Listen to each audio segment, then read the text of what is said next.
பட்டினத்தார் சுவாமிகள் அருளியது.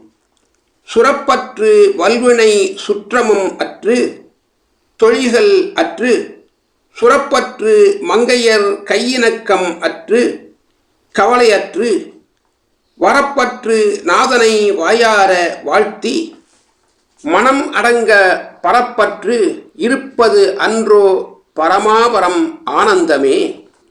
பொய்யாகிய பிரபஞ்ச வாழ்க்கையில் வைராக்கியம் வைக்காது மெய்யாகிய பரமனே உன்னை நான் அடைவது எங்கனம்? விடாப்படி கொள்வதை சிலர் வைராக்கியம் என்று எண்ணுகின்றனர். உண்மை அதுவன்று. ராகம் என்றால் பற்றுதல், விராகம் அல்லது வைராக்கியம் என்றால் பற்றற்ற நிலை. உலக விஷயங்களில் வைராக்கியம் வந்தால் பகவத் விஷயங்களில் இயல்பாக நாட்டம் உண்டாகும். வைராக்கியம் இல்லாதவனுக்கு ஆத்ம சாதனம் இல்லை.